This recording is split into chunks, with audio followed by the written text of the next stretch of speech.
What is up, guys? Carx just put out an update this morning, and I'm going to go through every single detail. Let's go.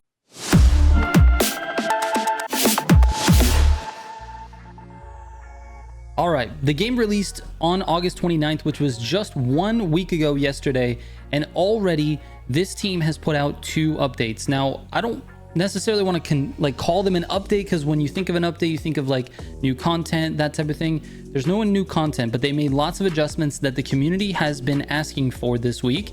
And in my previous video, I talked about the economy, and that's exactly what they addressed with this update today. So the very first update, they made some really slight adjustments. This update, they made some huge improvements to the overall quality of the experience of the game. And they talked about all of those people that are cheating and modding in the game. Let's get into the patch notes real quick so you guys can see what happened. All right, first up, they actually changed the behavior of the rivals AI. So the AI drivers that are going against you in those rival races, the club rivals races will be different. The AI behavior is improved, and the difficulty was also adjusted. They didn't allude to like what adjustments they made to the difficulty, but they definitely made some adjustments. In my opinion, the AI was fine, but I think some of those races, there were a couple of them where the AI was just crazy fast, and if your car wasn't upgraded enough, you had to make upgrades in order to keep up with those AI, and you had to drive fairly well in order to keep up with them. So my guess is that they've reduced the difficulty of some of those AI, not all of them, but the ones that were just a little bit crazy. Now, in-game balances, this is the part that gets me the most excited about this update.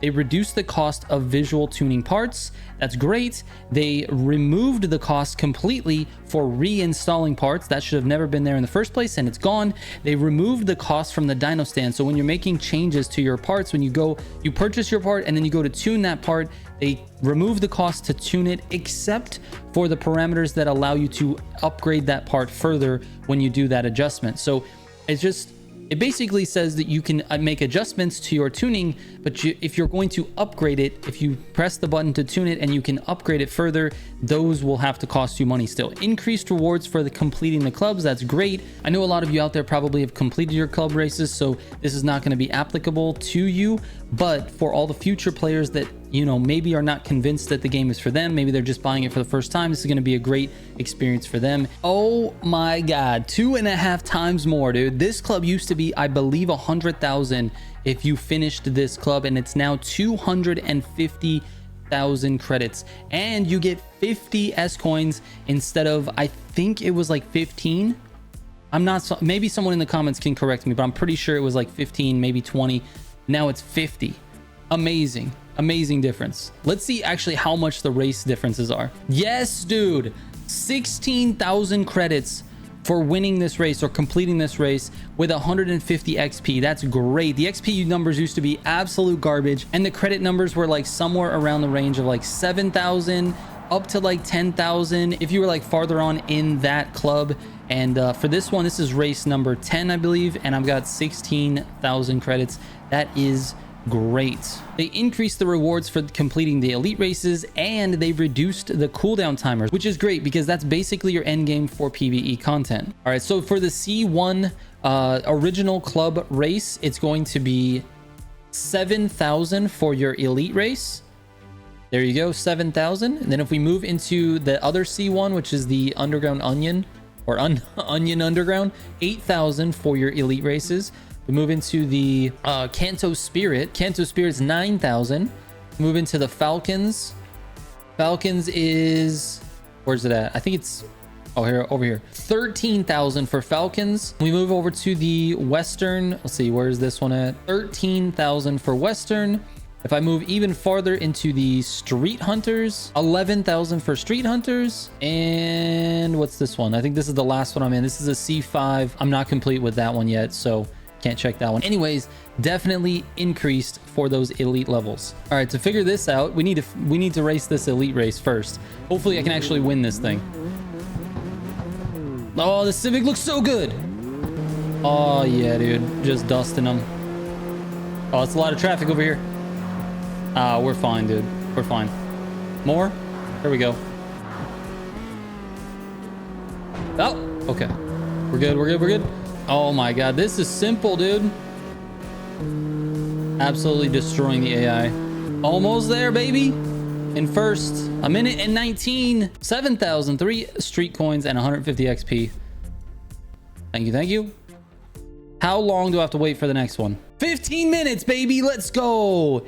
That means 15 minutes means that you can just do one for each of those clubs that you have completed and then go back to it. Now, honestly, it's a huge improvement, but it would be better if the elite races did not have any timers so that you can go and farm these races for money. The whole point when you get done with all these club races is to be able to build and customize cars to your liking, specifically to try to attack these time attacks that are on the map so that you can get even better rewards and certain cars. That being said, if you have all of the clubs done, or even like if you have 5 or 6 of the clubs done, if you just do each of the elite races, by the time you get done with those and go back around to the first one, you should be able to continuously do elite races without having to wait, which effectively is removing the timer. You just can't complete all of the elite races for one specific club in a row. You have to wait the 15 minutes in between. It's a weird mechanic, but also they reduced it enough to where it makes a lot more sense now. Not only that, but they increased the rewards for delivery quests as well. 5,000 for the car deliveries. I believe it used to be 3,500. 15,000 for the elite or rank 2. I should say not elite, rank 2 deliveries. And then for the elite ones, 3 S coins. And I think it was only 1 if I'm not mistaken before. And obviously I have not done any of these deliveries. What about the box deliveries? 6,000 for the box delivery on rank 1, 18 for rank 2, and 3 for the elite rank 3. They reduced the cost of racing and racing plus tires, which is great. Oh, they reduced the cost of racing plus tires by a lot. This is a tire that used to cost, I think, 15,000. Now it's only 10,700.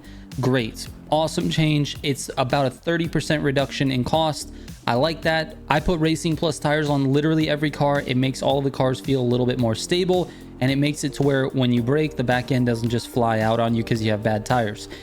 Anyways, that's great. And they reduced the consumption of stock fuel. So it's going to take a little longer now to use up all of your fuel. So it's just not as much of an inconvenience to have to go to the gas station. Now, in addition to reducing the consumption, the previous update reduced the cost. So now you should be able to go a long time on that basic stock fuel. And now some basic improvements that I thought maybe are not as relevant to the community's concerns, but definitely good to see, is they added a window displaying the car's class of the engine upgrade section. So if you're upgrading your engine, you used to not be able to see your car class as you upgrade it. Now you can. Expanded the range of the volume adjustments for engine and tire sounds, which is great. Simplified the intro quest. Okay, I didn't realize it was that complicated. They improved the display of the ideal trajectory and braking zones. So your race path line, they've improved that. And they improved the English voiceover of the game, and that's hilarious that that's in here, because we've all joked about it being AI voices. Now I feel like it's confirmed it is AI voices, and they just did the AI better. But it is what it is, man. It's great. It's fine. I don't care that they're using AI voices. It's just kind of funny. Anyways, they did fix a few bugs as well. They fixed the bug with the icons on the global map, the behavior of the smoke when the cars move in a straight line.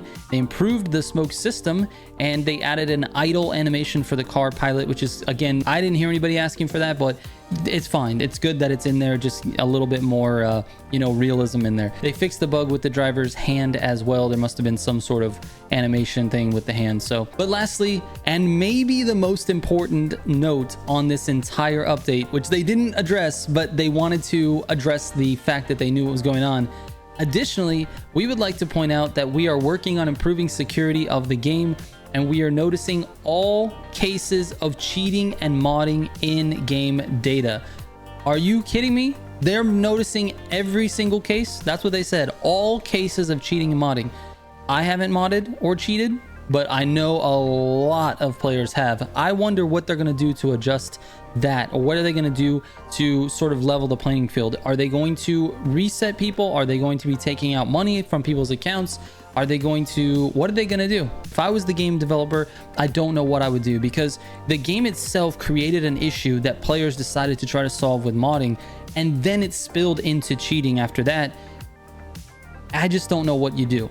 I don't know, because I feel like the game is a little bit at fault. Not at fault, because people cheated on their own. That's their decision.